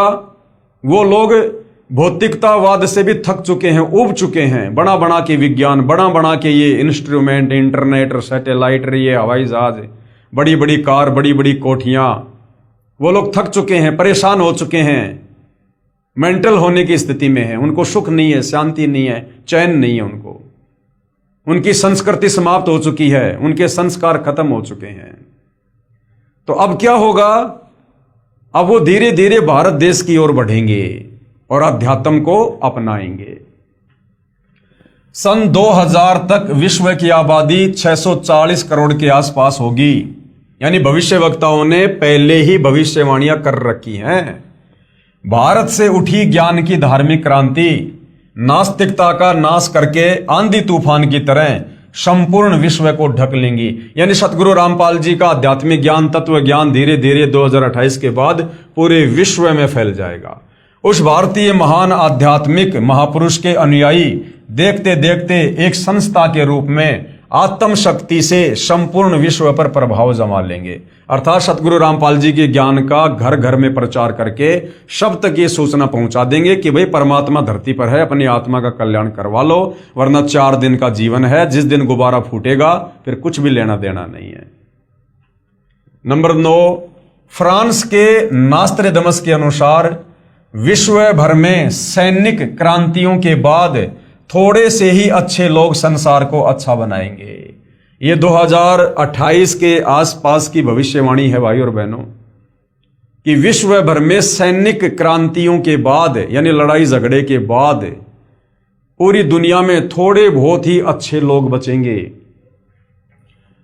फ्रांस के नास्त्रेदमस के अनुसार विश्व भर में सैनिक क्रांतियों के बाद थोड़े से ही अच्छे लोग संसार को अच्छा बनाएंगे, जिनका महान धर्मनिष्ठ विश्व विख्यात नेता, यानी हमारे नेता कौन है? सतगुरु रामपाल जी। धार्मिक नेता कौन है? सतगुरु रामपाल जी। 20वीं सदी के अंत और 21वीं सदी की शुरुआत में किसी पूर्वी देश से जन्म लेकर, अब नास्त्रेदमस जी के अनुसार जन्म लेना, हमारे अनुसार प्रकट होकर भ्रातृवर्ती व सौजन्यता द्वारा सारे विश्व को एकता के सूत्र में बांध देगा। किसी पूर्वी देश से, तो भाई और बहनों विश्व के मानचित्र में हमारा जो भारत देश है वो पूर्वी देशों में आता है। नास्त्रेदमस शतक 1 श्लोक 50 में प्रमाणित कर रहा है, 3 ओर से सागर से यानी समुद्र से घिरे द्वीप में उस महान संत का प्राकट्य होगा। तो भाई और बहनों हमारा जो देश है वो 3 ओर से सागर से जो है वो आच्छादित है, यानी हिंद महासागर। जो देश 3 ओर से सागर से ढका होगा, समुद्र से ढका होगा, तो हमारा जो भारत देश है वो 3 तरफ जो है समुद्र से ढका हुआ है। 3 ओर से सागर से घिरे द्वीप में उस महान संत का जन्म होगा। उस समय तत्व ज्ञान के अभाव से अज्ञान अंधेरा होगा, नैतिकता का पतन होकर हाहाकार होगा। वह सायरन यानी वह धार्मिक नेता गुरुवर अर्थात गुरुजी को वर यानी श्रेष्ठ मानकर अपनी साधना करेगा तथा करवाएगा। वह धार्मिक नेता यानी तत्वदर्शी संत अपने धर्म बल अर्थात भक्ति की शक्ति से तथा तत्व ज्ञान द्वारा सर्व राष्ट्रों को यानी सभी देशों को नतमस्तक करेगा। आने वाले समय में जो भी देश भारत की ओर लड़ाई झगड़े की मनसा से मुंह उठाएगा वो मुंह की खाएगा। अंत में उनको नतमस्तक होना पड़ेगा। जिस कदर वो लोग भारत में तबाही मचाना चाहेंगे उस कदर तबाही सतगुरु रामपाल जी नहीं मचाने देंगे। एशिया में उसे रोकना अर्थात उसके प्रचार में बाधा करना पागलपन होगा। शतक 1 50 सेंचुरी कन्ना 50। आगे हैं 10 नंबर। इजराइल के प्रोफेसर हरार के अनुसार भारत देश का एक दिव्य महापुरुष, अब देखिए कोई तो कह रहा है दिव्य महापुरुष, कोई कह रहा है व्यक्ति, कोई कह रहा है मसीहा, कोई कहता है धार्मिक नेता। तो ये भविष्य वक्ता भाई और बहनों, कुछ तो इनको भविष्य के जो है दर्शन होते हैं, कुछ फिर ये अपनी थोड़ी बहुत अटकलबाजी लगा देते हैं, क्योंकि ये बेचारे आध्यात्मिक ज्ञान से अपरिचित होते हैं, जिस कारण से इनको नहीं पता होता है कि परमात्मा प्रकट होता है या जन्म लेता है या परमात्मा कौन है कैसा है, इनको नहीं पता होता है। भारत देश का एक दिव्य महापुरुष मानवतावादी विचारों से सन 2000 ईस्वी से पहले यानी 1994 से सन 2000 तक आध्यात्मिक क्रांति की जड़ें मजबूत कर लेगा। यानी सूक्ष्म वेद पर सन 1994 से 1999 तक सत्संग कर करके और काफी आत्माओं को जगा देगा। वह सारे विश्व को उनके विचार सुनने को बाध्य होना पड़ेगा और आने वाले समय में पूरा विश्व उनके सत्संग सुनेगा, बाध्य होना पड़ेगा, मजबूरी में सुनेंगे लोग, क्योंकि दूसरा कोई विकल्प नहीं होगा। आने वाले समय में 2028 तक लोगों को अपनी जान बचाने के लिए धरती पर कोई दूसरा समाधान नजर नहीं आएगा। ये देवी देवता, ये मंदिर चर्च गुरुद्वारे, ये कुछ भी काम नहीं आएंगे। ये पत्थरों के देव महादेव ये नहीं बचा पाएंगे। तो सतगुरु रामपाल जी ही अंत में एकमात्र विकल्प होंगे। तो मजबूरन फिर लोगों को सतगुरु रामपाल जी के शरण में आना पड़ेगा। सारे विश्व को उनके विचार सुनने को बाध्य होना पड़ेगा। भारत के अधिकतर राज्यों में राष्ट्रपति शासन होगा। ये 2028 के आसपास के लिए भविष्यवाणी है। ये भारत देश के अधिकतर राज्यों का मतलब है भारत देश के जितने भी स्टेट हैं उनमें से ज्यादातर स्टेट में राष्ट्रपति शासन लगेगा, आर्मी शासन लगेगा, इमरजेंसी लगेगी। भारत के अधिकतर राज्यों में राष्ट्रपति शासन होगा, पर बाद में नेतृत्व धर्मनिष्ठ वीर लोगों पर होगा जो एक धार्मिक संगठन के आश्रित होंगे। और ये भारत देश के जो राजनेता हैं, मंत्री, प्रधानमंत्री, राष्ट्रपति, ये हाथ खड़े कर देंगे आने वाले समय में। और उसके बाद सतगुरु रामपाल जी के भक्तों के हाथों में भारत देश की कमान होगी। और जैसा सतगुरु रामपाल जी कहेंगे उसके बाद वैसा ही वो भगत करेंगे, जिससे फिर पूरे विश्व में धीरे धीरे धीरे धीरे शांति की स्थापना होगी। नंबर 11, नॉर्वे के श्री आनंदाचार्य की भविष्यवाणी के अनुसार सन 1998 के बाद एक शक्तिशाली धार्मिक संस्था भारत में प्रकाश में आएगी, जिसके स्वामी यानी जिसके मालिक एक गृहस्थ महापुरुष की आचार संहिता का पालन संपूर्ण विश्व करेगा। धीरे धीरे भारत औद्योगिक, धार्मिक और आर्थिक दृष्टि से विश्व का नेतृत्व करेगा और उसका विज्ञान यानी आध्यात्मिक तत्व ज्ञान ही पूरे विश्व को मान्य होगा। यानी आने वाले समय में हमारा भारत देश विश्व के सर्व राष्ट्रों में सर्वोपरि होगा, जगत गुरु होगा, धर्म गुरु होगा, विश्व गुरु होगा और सर्व संपन्न देश होगा। केवल सतगुरु रामपाल जी के प्रयास से, इस भक्ति के चलते उपरोक्त भविष्यवाणियों के अनुसार ही आज विश्व में घटनाएं घट रही हैं। युग परिवर्तन प्रकृति का अटल सिद्धांत है। ध्यान से पढ़ लो भाई और बहनों। जो युग परिवर्तन जिसका निर्धारित समय सतगुरु रामपाल जी ने इसी पुस्तक में आगे सन 1905 से लेकर 1928 तक अन्य भविष्य वक्ताओं से रखवा दिया है। तो यहां पर क्या कहा जा रहा है कि वो युग परिवर्तन प्रकृति का अटल सिद्धांत है। यानी ये युग परिवर्तन वर्तमान में भी होके रहेगा। और जब जब युग परिवर्तन होता है भयंकर त्राहिमाम होता है। वैदिक दर्शन के अनुसार 4 युगों सतयुग, त्रेतायुग, द्वापर और कलयुग की व्यवस्था है। जब पृथ्वी पर पापियों का एक छत्र साम्राज्य हो जाता है, आज हो गया भाई और बहनों, आज इन राजनेताओं का और इन पूंजीपतियों का एक छत्र साम्राज्य है। गरीब आदमी की कोई वैल्यू नहीं है, ना उसकी इज्जत सुरक्षित है, ना उसका धन सुरक्षित है, ना उसका धंधा सुरक्षित है। तो भाई और बहनों, अब वो समय आ गया है, धरती पर अधर्म और पाप बढ़ चुका है। और थोड़ी बहुत शांति जो आप महसूस कर रहे हो, ये सतगुरु रामपाल जी के पावन चरण कमलों के द्वारा है, वरना अब तक तो यहां पर महाविनाश हो जाना था। जब पृथ्वी पर पापियों का एक छत्र साम्राज्य हो जाता है तब क्या होता है? ध्यान से सुनो भाई और बहनों, हम भक्तों के लिए बहुत ही विशेष टॉपिक है। जब पृथ्वी पर पापियों का एक छत्र साम्राज्य हो जाता है तब भगवान कौन? परमात्मा कबीर देव पृथ्वी पर मानव रूप में प्रकट होता है। सतलोक से किसी को भेजता नहीं है, वो परमात्मा स्वयं धरती पर मानव रूप में प्रकट होता है। तो वर्तमान में धरती पर वो परमात्मा कबीर देव एक मानव रूप में सतगुरु रामपाल जी के नाम से स्वयं ही प्रकट है। अब इतने बढ़िया प्रमाण मिल रहे हैं भाई और बहनों, लेकिन ये विश्वास उन्हीं को होगा जिन आत्माओं के संस्कार बहुत ही मजबूत हैं, जिन्होंने अपने गुरुदेव भगवान पर पूर्णतः विश्वास कर लिया है, जिन्होंने सृष्टि रचना को कई बार सुन के और अपने मन में ये विश्वास पैदा कर लिया है कि पूज्य गुरुदेव भगवान ने जो कहा है और जो प्रमाणित करके दिखाया सर्व धर्म शास्त्रों से अपने आध्यात्मिक ज्ञान को, उसके अलावा सब यहां पर झूठ है। तो उन्हीं आत्माओं को विश्वास होगा कि वास्तव में आज इस धरती पर पूज्य गुरुदेव सतगुरु रामपाल जी के नाम से स्वयं कबीर भगवान, कबीर परमात्मा जी ही प्रकट हैं। यानी सतगुरु रामपाल जी कबीर जी के कोई अवतार, उनके द्वारा भेजे गए दास या उनके द्वारा सतलोक से भेजी गई कोई आत्मा नहीं है, ये स्वयं ही परमात्मा है। मानवता के इस पूर्ण विकास का काम अनादिकाल से भारत ही करता आया है। मानवता के इस पूर्ण विकास का काम यानी आत्मा को आध्यात्मिक ज्ञान देकर, सतभक्ति देकर जागृत करने का काम, आप और हमें सतभक्ति मार्ग देकर अपने परमपिता परमेश्वर के विषय में जानकारी देने का काम ये भारत देश ही करता आया है। क्योंकि गुरुदेव भगवान बार बार कहते हैं कि बच्चों, ये जो भारत देश है ये अध्यात्म की यूनिवर्सिटी है।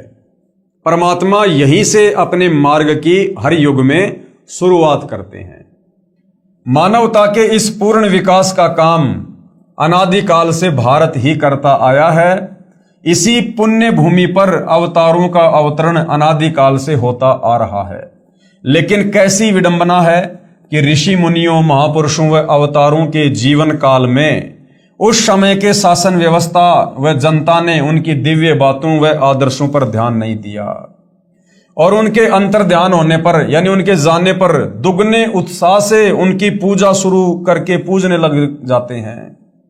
यानी कोई भी महापुरुष जब इस धरती पर प्रकट होता है हम आत्माओं के भले के लिए, हमारे उपकार के लिए, तो उस समय जो वर्तमान समय की शासन व्यवस्था होती है यानी उस समय के जो राजा होते हैं और उस समय की जो जनता होती है, उस समय तो उन महापुरुषों के साथ में वाद विवाद करेगी, लड़ाई झगड़ा करेगी कि तेरे को किसने भगवान बना दिया, भगवान तो निराकार है, तो हमारे जैसा इंसान है, मां के गर्भ से जन्म लेके आया है। उनकी बातों पर कोई विशेष ध्यान नहीं देता है। जैसे आज से पहले 4 युगों में कबीर परमात्मा जी सतलोक से चलकर इस धरती का उद्धार करने के लिए, हमें आध्यात्मिक सुख और लाभ देने के लिए आए। सतयुग में सत सुकृत ऋषि के नाम से आए। मनु ने उनका नाम ही वामदेव रख दिया कि तू तो वेदों के उल्टा ज्ञान दे रहा है। उनकी बातों पर लोगों ने यकीन नहीं किया, विश्वास नहीं किया, वाद विवाद किया।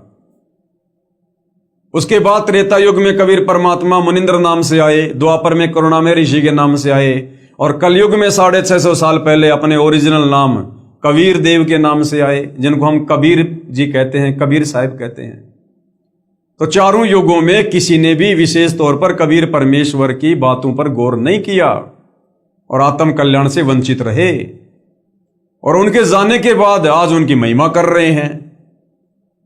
त्रेता युग में रामचंद्र जी आए, जैसा भी ज्ञान ध्यान समाधान लेकर आए थे, लोगों ने वो भी फायदा नहीं उठाया, उनके साथ में लड़ाई झगड़ा करने में लगे रहे, उनकी निंदा चुगली करने में लगे हुए। द्वापर में श्री कृष्ण जी आए, जैसा ज्ञान ध्यान समाधान लेकर आए थे, लोग उसका भी फायदा नहीं उठा पाए, उनके साथ लड़ाई झगड़े में लगे रहे, मार पिटाई में लगे रहे। कभी कंस आ रहा है, कभी पूतना, कभी केसी, कभी चानोर, कभी काल्यावन, कभी शिशुपाल, ठंडा पानी नहीं पीने दिया। अंत में मृत्यु भी उनकी पैर में जहरीला तीर लगने से हुई। श्री रामचंद्र जी ने अंत में सरयू नदी में छलांग मार के आत्महत्या की, जिसको लोग जल समाधि कहते हैं। और आज उनके चले जाने के बाद दुगने जोश से उनके मंदिर बना बना के, धाम बना बना के, तीर्थ बना बना के आज हम उनकी पूजा शुरू कर रहे हैं। भैया अब क्या मिलेगा? अब क्या मिलेगा? अरे भैया, पत्थर की गाय या भैंस कभी दूध दे सकती है क्या?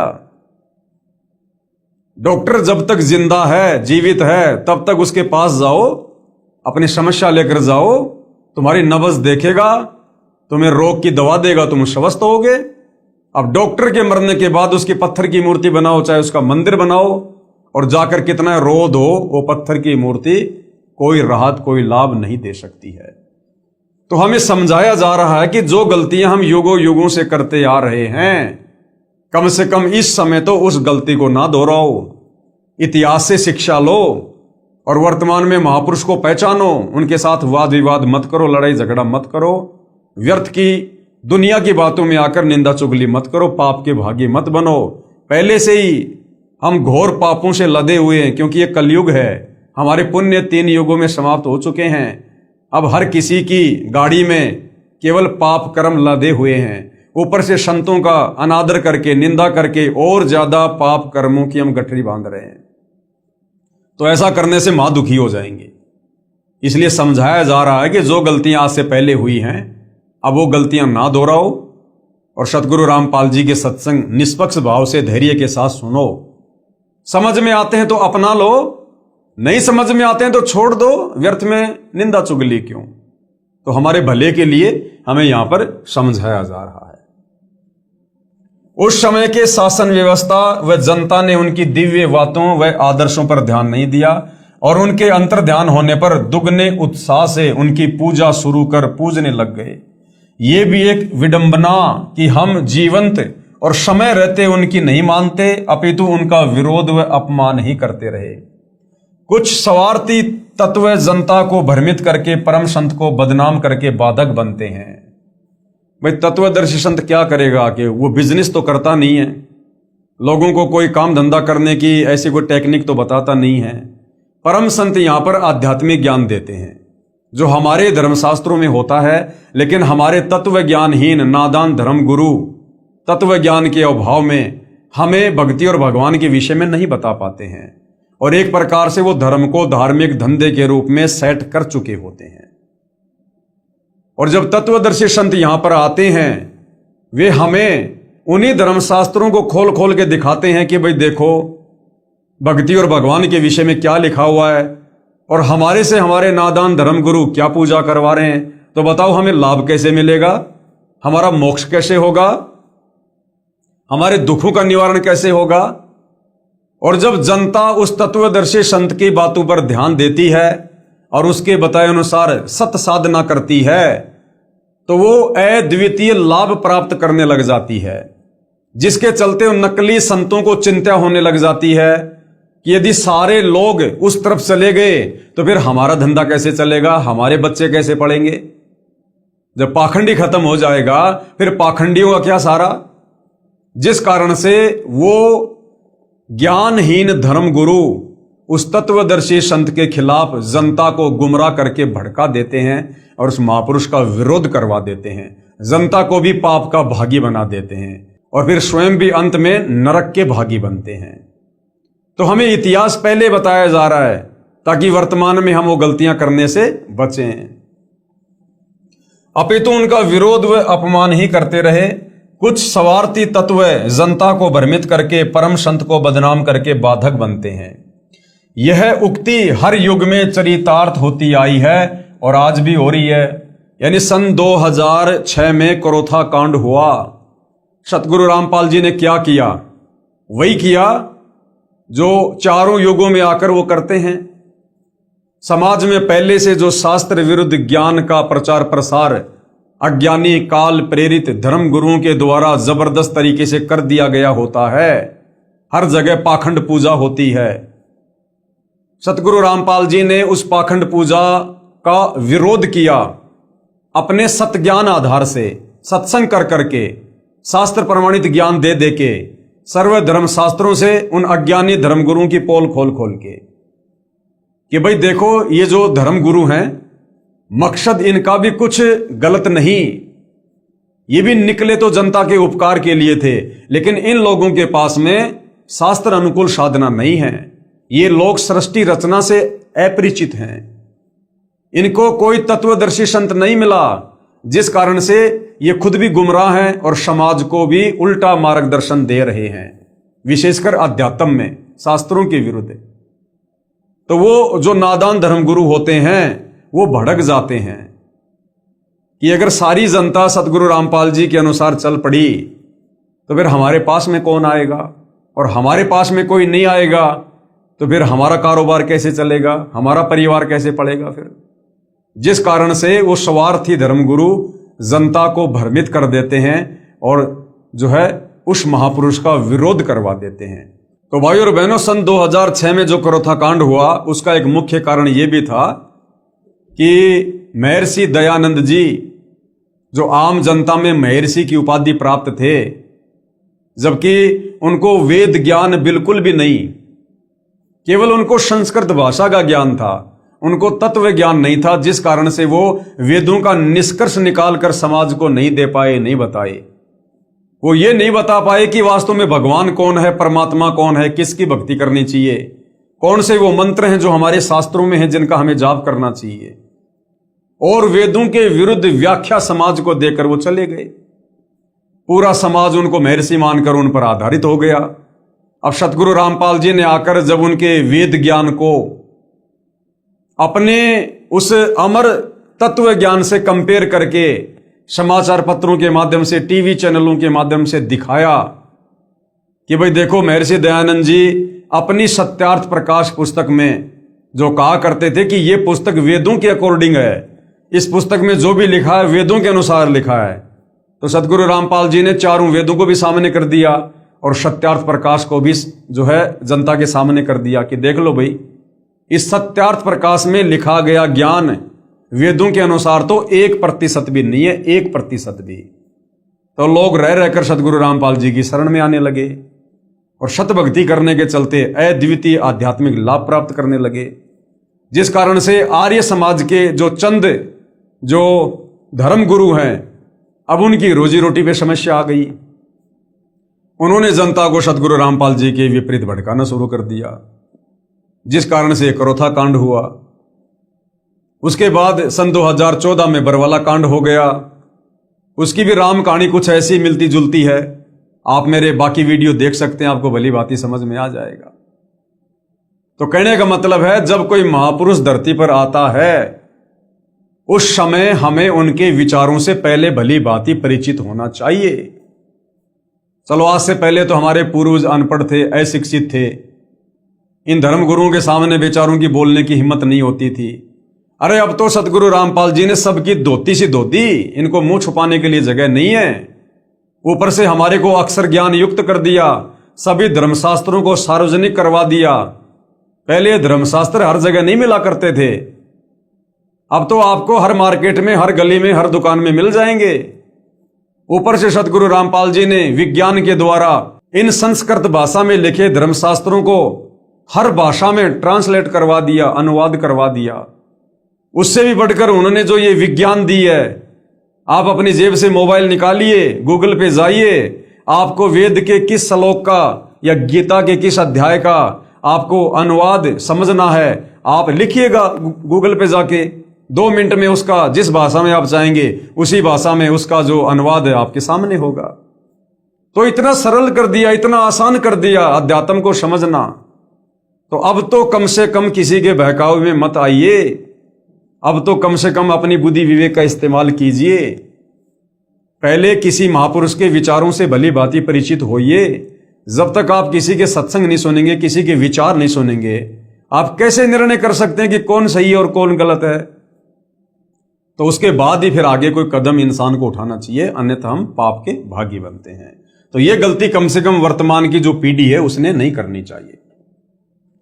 जो महापुरुष हजारों कष्टों को सहन कर अपनी तपस्या व सत्य पर अडिग रहता है, उसकी बात असत्य नहीं हो सकती। सत्य पर अडिग रहते हुए ईसा मसीह ने अपने शरीर में कीलों की भयंकर पीड़ा झेली। शुक्रात ने जहर का प्याला पिया। श्री राम तथा श्री कृष्ण जी को भी यातनाओं का शिकार होना पड़ा। और ईसा मसीह ने फिर जाते जाते क्या कुछ कहा। ईसा मसीह ने कहा था कि पृथ्वी और आकाश टल सकते हैं, सूर्य का अटल सिद्धांत है, उदय अस्त वो भी निरस्त हो सकता है, लेकिन मेरी बातें कभी झूठी नहीं हो सकती। मेरी बातें कभी झूठी नहीं हो सकती। तो कौन कौन सी वो बातें हैं जो आने वाले युग परिवर्तन के समय में घटित होंगी, उसके ऊपर भी दास ने एक 4 घंटे का वीडियो बाइबल से बना रखा है। आप जी सोशल मीडिया पर जाकर देख सकते हैं। सजनों, यदि आज के करोड़ों मानव उस परम तत्व के ज्ञाता संत को ढूंढकर स्वीकार कर उसके बताए पथा अनुसार अपनी जीवन शैली को सुधार लेंगे, तो पूरे विश्व में सद्भावना, आपसी भाईचारा, दया तथा सद्भक्ति का वातावरण हो जाएगा। अब भाइयों और बहनों, आप लोगों ने तो उस परम तत्व के ज्ञाता संत को ढूंढने की आवश्यकता भी नहीं है, उनकी खोज हो चुकी है। और वैसे उनको कोई खोज नहीं सकता। परमात्मा को कौन खोज लेगा? किसकी औकात है? वो तो स्वयं आकर यहां अपनी जानकारी देते हैं, स्वयं ही अपनी पहचान करवाते हैं। वो स्वयं ही आकर हमें अपना हाथ पकड़ाते हैं। उस परमेश्वर को कोई ढूंढ नहीं सकता, कोई खोज नहीं सकता। ये सतयुग त्रेता द्वापर से हमारे साधु संत महात्मा ऋषि, जिनकी लाखों और हजारों वर्षों की उम्र हुआ करती थी, जंगलों में जा जाके शरीर को गड़ा गड़ा के नष्ट हो गए। उनको तो 21 ब्रह्मांड के नकली भगवान काल की छाया के दर्शन भी नहीं हुए। वो तो आज तक काल के दर्शन भी नहीं कर पाए। उस परमेश्वर को ढूंढना खोजना ये इंसान की कल्पनाओं से भी बाहर की बात है। ये तो वर्तमान समय में इस पृथ्वी के मानव समाज का परम सौभाग्य है जो परमात्मा स्वयं सतलोक से चलकर धरती पर प्रकट हैं और रह रहकर आप और हमारे तक अपनी जानकारी पहुंचा रहे हैं। हमें सहज में ये सत भक्ति मार्ग देकर हमारी आत्मा का कल्याण करना चाह रहे हैं। और अगर इस सु अवसर को भी हम नादानों ने ठुकरा दिया तो फिर अनंत युगों के लिए लक 84 योनि में गधे कुत्ते बनकर असहनीय पीड़ा भोगेंगे। तो समझदार व्यक्ति कभी भी ऐसी आपत्ति मोल नहीं लेगा और परम संत के वचनों को सुनेगा, समझेगा और उनकी शरण में आकर अपनी आत्मा का कल्याण करवाएगा। वर्तमान का मानव बुद्धिजीवी है। क्यों है? क्योंकि वर्तमान का समय विशेष है। ये कलयुग की बिचली पीढ़ी है, मोक्ष का प्राइम टाइम है जो परमात्मा कबीर साहिब जी ने पहले से निर्धारित किया हुआ था। और इस समय ही परमात्मा ने इस जीव को इतनी सुविधा देनी थी। जैसे ये विज्ञान है, टेक्नोलॉजी है, तरह तरह के ये वैज्ञानिक जो ये उपकरण है, TV, radio, internet, satellite, aeroplane, helicopter और भी बहुत सारी सुख सुविधा, एसी, पंखे, ये कूलर वगैरह, मोटरसाइकिल वगैरह। भाई और बहनों, आज से पहले क्यों नहीं थी ये? पूरा सतयुग बीत गया, त्रेता युग बीत गया, द्वापर युग बीत गया, कलयुग 5000 साल बीत गया। लोग पशुओं को खिलाने के लिए जो चारा काटा जाता है, उस चारे को काटने वाली हाथ वाली मशीन भी नहीं बना पाए थे। इतनी भी बुद्धि नहीं थी। और अब परमपिता परमेश्वर जी ने जब ठीक का समय आया तो अपने रिमोट से इंसान को बुद्धि दे दी और परमेश्वर ने विज्ञान का आविष्कार करवा दिया, तरह तरह के वैज्ञानिक उपकरण बनवा दिए। अरे भाई, जिस मटेरियल से ये वैज्ञानिक उपकरण बनाए गए हैं, ये मटेरियल तो सतयुग में भी था, त्रेता युग में भी था, द्वापर में भी था। अरे जमीन को खोद खोद के ये कच्चा मटेरियल निकाल के मशीनों में उसको ढाल के उसके बाद ही तो लोहा है, प्लास्टिक है, एल्यूमिनियम है, ये आपका तांबा है, तरह तरह की धातुएं हैं जिनसे ये चीजें बनाई गई हैं। तो ये सारी चीजें तो धरती में सतयुग में भी थी, त्रेता में भी थी, द्वापर में भी थी। लेकिन भाई और बहनों, परमेश्वर ने वर्तमान का जो समय है इसी को भक्ति के लिए सेलेक्ट किया हुआ था और ये सारी सुविधा गुरुदेव भगवान ने वर्तमान में ही हमको देनी थी इस भक्ति में सहयोग के लिए, ताकि हमारा समय व्यर्थ ना हो और हम ज्यादा समय भक्ति को दें, परमात्मा के सुमरण को दें। लेकिन काल ने इस विज्ञान का दुरुपयोग किया, आप और हमें केवल माया की दौड़ में लगा दिया, भौतिकतावाद में उलझा के रख दिया। लेकिन अब वो समय आ गया है।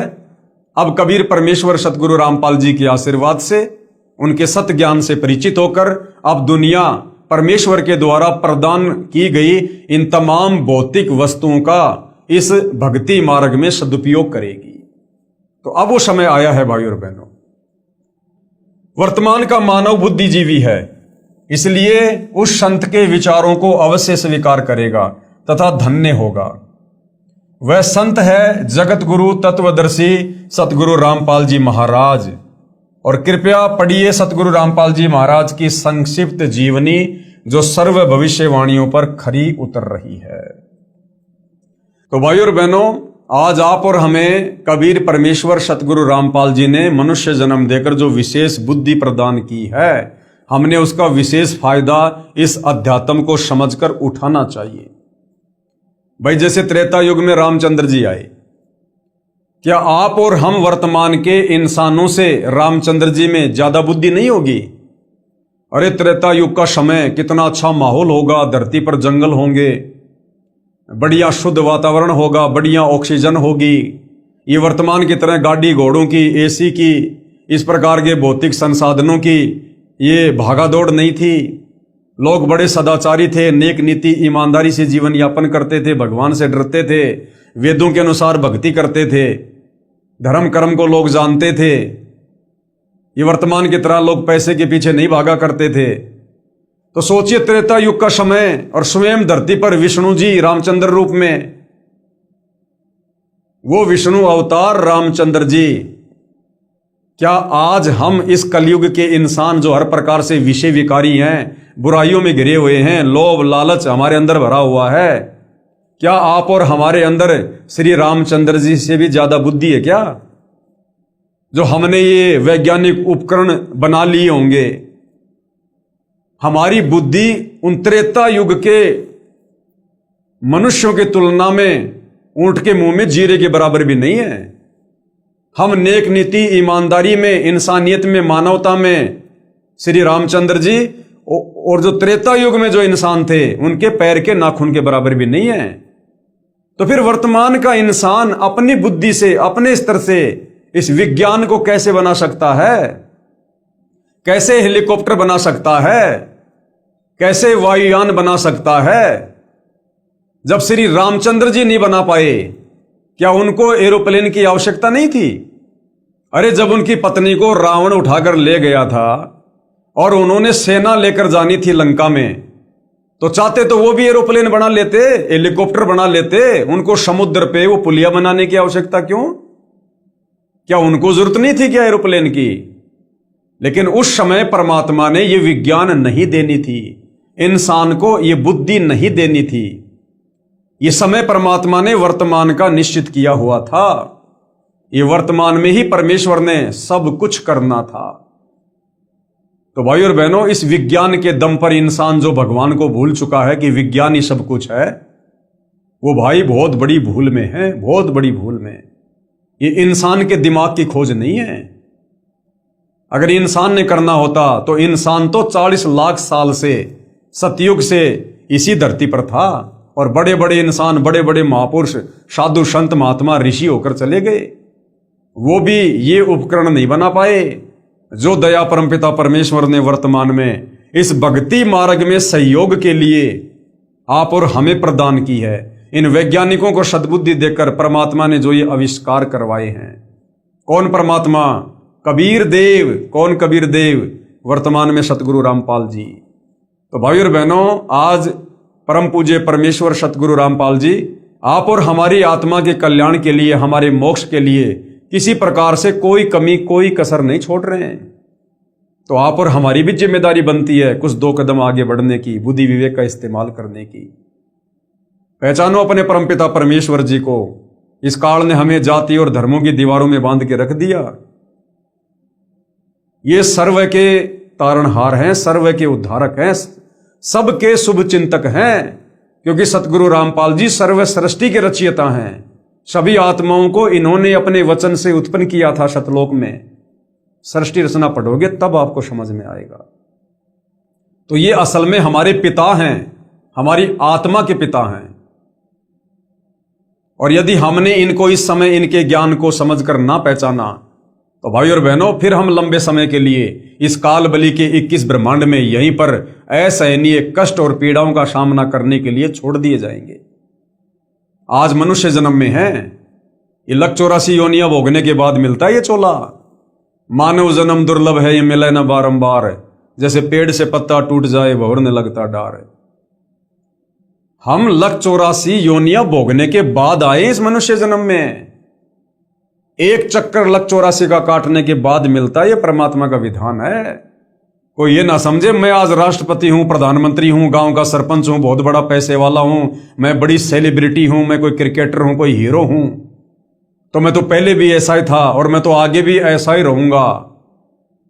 आप चाहे वर्तमान में देश के राष्ट्रपति हो, चाहे फिल्मी हीरो हो, चाहे कितने बड़े धनपति और कुबेरपति हो, अगर वर्तमान में सतगुरु रामपाल जी से उपदेश लेकर भक्ति का बीज नहीं बोया, तो अगले जन्म में सीधे लक 84 योनि में गधे, कुत्ते, सुअर बनकर गोबर खाओगे। आप लोग इस काल बलि के षड्यंत्र से परिचित नहीं हो अभी, क्योंकि अभी आप अध्यात्म से दूर हो। अभी आपको सृष्टि रचना का ही नहीं पता। जब तक हम इस काल की 21 ब्रह्मांड की गंदी व्यवस्था से परिचित नहीं होंगे, हमारी भक्ति में रुचि बनेगी नहीं, और रुचि नहीं बनेगी तो इसी प्रकार हम संतों का विरोध करके अपने कर्म फोड़ते रहेंगे। और ये अनमोल मनुष्य जन्म जो परमात्मा ने दिया, जिसकी कोई कीमत ही नहीं हो सकती, हम इसको यूं ही कोडियों के भाव बर्बाद करके, दो रोटी के चक्कर में, झूठी मान बढ़ाई के चक्कर में समाप्त करके निकल लेंगे। अगले जन्म में गधे बनकर फिर कुम्हार के नीचे लटकाएंगे, या सुअर बनकर फिर लैट्रिन खाते फिरेंगे। फिर ना तो हमें कोई समझाने वाला मिलेगा और ना हम किसी की बात समझने के योग्य रहेंगे।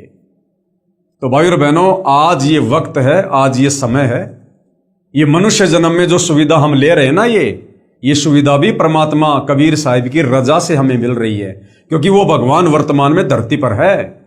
अन्यथा भाई और बहनों, विचार कर लो, आज से 40-50 साल पहले, आज से 40-50 साल पहले गेहूं का, बाजरे का क्या भाव होगा? 5 रुपए किलो या 4 रुपए किलो मान लो, 2 रुपए किलो मान लो, इतना सस्ता था। और जिस समय ये गेहूं बाजरा 2 रुपए किलो था, 5 रुपए किलो था, उस समय लोग पेट भर के नहीं खा पाते थे, पेट भर के। और आज यही गेहूं, यही आटा 50-50 रुपए किलो हो गया शहरों में, 50-50 रुपए किलो, और आज लोग इसको बर्बाद कर रहे हैं। तो इतनी सुख सुविधा इस कबीर भगवान सतगुरु रामपाल जी के धरती पर प्रकट होने से है, क्योंकि जहां यह परमात्मा प्रकट होता है संत रूप में, वहां पर खुशहाली खुशहाली आ जाती है। लेकिन ये सदा नहीं रहेगी। अगर सदा के लिए चाहिए तो सतगुरु रामपाल जी के ज्ञान को समझकर, उनकी शरण में आकर, आजीवन मर्यादा में रहकर भक्ति करके उनके साथ सतलोक जाने की तैयारी पकड़ लो।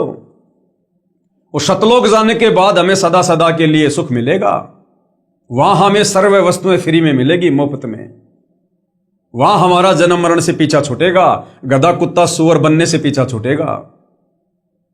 और यदि इस सुअवसर का मनुष्य जन्म प्राप्त करके अध्यात्म से दूर रहकर, इस झूठी मान बढ़ाई, शानो शौकत के चक्कर में, दुनिया के बहकावे में, लोक लाज में, अगर आपने ये सुअवसर गवा दिया, परम संत की संगत नहीं की, गुरुदेव सतगुरु रामपाल जी से उपदेश लेकर भक्ति नहीं की, और आत्मा का कल्याण नहीं हुआ, तो भाई और बहनों, फिर 184 योनियां तैयार हैं। फिर इस काल का डंडा 24 घंटे सिर पे पड़ेगा, 24 घंटे। फिर ये 56 प्रकार के भोजन नहीं मिलेंगे, मनमर्जी का काम नहीं चलेगा। अभी तो जैसे मन में आया, जब चाय पी ली, दूध पी लिया, जूस पी लिया, फल फ्रूट खा लिए, मन में आया घूमने चले गए, फिरने चले गए, पैर में कांटा लग गया, पीड़ा हो गई, बुखार चढ़ गया, जुकाम हो गई, घर वालों को बता दो कि मुझे पेट में दर्द हो रहा है, घर वाले डॉक्टर के पास ले जाएंगे, इलाज करवा लेंगे, आप शांत हो जाओगे। कल को गधे बनेंगे, कुत्ते बनेंगे, बैल बनेंगे, गाय बनेंगे, गधे बनेंगे। अगर पैर में कोई कील चुभ गई ना, मुंह में जुबान भी होगी, हम अपने मालिक को बोलकर बता नहीं पाएंगे कि भाई मेरे पैर में कांटा चुभ गया, कील चुभ गई, दर्द हो रहा है। वो पीछे से मारेगा डंडा कि चल क्यों नहीं रहा। हमें पता है कि पैर में कील चुभ गई, लेकिन हम बता नहीं पाएंगे उसको। इतनी भी हमारे अंदर ये बुद्धि नहीं छोड़ेगा काल 184 योनियों में, और कष्ट पे कष्ट उठाएंगे, कष्ट पे कष्ट। तो भाई और बहनों, जो विशेष सुविधा आज गुरुदेव भगवान ने आप और हमें मनुष्य योनि में दी है, वो बकवाद के लिए नहीं दी, भक्ति के लिए दी है, भक्ति के लिए। और परमेश्वर के इस अनमोल गिफ्ट को यदि हमने सदुपयोग नहीं किया, सत भक्ति नहीं की, तो परमेश्वर फिर बहुत तगड़े तरीके से नाराज होगा, तगड़े तरीके से। और भगवान की नाराजगी का सामना तो ये ब्रह्मा विष्णु महेश भी नहीं कर पाते, बड़े बड़े साधु संत महात्मा ऋषि भी नहीं कर पाते। तो भाई और बहनों, आज सुअवसर है, मौका, हम तो प्रार्थना कर सकते हैं। वैसे तो आध्यात्मिक लोगों को पागल की श्रेणी में समझा जाता है, लेकिन एक समय में उन पागल लोगों का भी सत्कार होता है। जब द्वापर में श्री सुदामा जी थे, कितने गरीब थे, कितने निर्धन थे, कैसे अपना गुजारा किया करते थे, लोग उनको पागल मूर्ख कहा करते थे। क्या रखा भक्ति में, क्या रखा, कुछ नहीं, तेरी हालत देख, तेरे को क्या दे दिया भगवान ने। आज उस सुदामा की कथाएं घर घर में सुनी जाती है, घर घर में कही जाती है। तो कहने का मतलब है, जब कोई महापुरुष धरती पर होता है ना, उस समय हम उनकी पहचान नहीं कर पाते और हम उनसे फायदा नहीं उठा पाते, और जाने के बाद फिर हम उनके गीत गाते। अब झूठे गीत गाने से क्या मिलेगा? कुछ नहीं मिलेगा। तो आज मौका है, स्वयं कबीर भगवान तत्वदर्शी संत के रूप में जगत के तारणहार के रूप में सतगुरु रामपाल जी के नाम से स्वयं धरती पर प्रकट हैं। अरे इनके जाने के बाद तो दुनिया इनकी महिमा करेगी, दुनिया। लेकिन बाद में सूखी महिमा करने से क्या फायदा? फायदा तो इनके शरीर में रहते रहते उठाओ, रहते रहते। बाद में तो केवल सूखी महिमा रह जाएगी, हम मोक्ष से वंचित रह जाएंगे। और मोक्ष के लिए शरीर मिला है। तो भाई और बहनों, विचार आप और हमने ही करना पड़ेगा। तो बहुत सारे भविष्य वक्ता हैं जिन्होंने आप और हमारे विश्वास के लिए सतगुरु रामपाल जी को लेकर, वर्तमान समय को लेकर काफी भविष्यवाणियां की हैं। तो आप और हमें विश्वास होना चाहिए और भक्ति मार्ग पर और ज्यादा दृढ़ता आनी चाहिए। जो अभी नए नए हैं उनको भक्ति मार्ग से जुड़ना चाहिए, और जो सतगुरु रामपाल जी से उपदेश लेकर भक्ति मार्ग पर लग चुके हैं उनको दृढ़ हो जाना चाहिए। अगर साक्षात ये काल बलि भी धरती पर किसी संत रूप में प्रकट होकर या किसी सतगुरु रामपाल जी के विरोधी के रूप में प्रकट होकर यदि हमें भ्रमित करने का प्रयास करे, इस भक्ति मार्ग से डगमग प्रयास करे, हमारी कोई मर्यादा तोड़वाने का प्रयास करे, तो हम इतने दृढ़ हों कि उस काल बलि को भी मुंह की खाकर जानी पड़े। तो भाई और बहनों, आप और हमने फायदा उठाना, फायदा इस मनुष्य चोले को सफल करना है। तो भाई और बहनों, आज के ज्ञान गंगा पर बन रहे इस वीडियो में केवल इतना ही। नेक्स्ट वीडियो में हम परम पूज्य परमेश्वर सतपाल जी का जो संक्षिप्त लीला में जीवन है उसके विषय में हम थोड़ी सी जानकारी प्राप्त जो है वो करेंगे। तो आज के वीडियो में केवल इतना ही। गुरुदेव भगवान हम सबको आज्ञा दे, सद्बुद्धि दे, हमारा मार्गदर्शन करे। बंदी छोड़ सतगुरु रामपाल जी परमेश्वर जी की जय हो।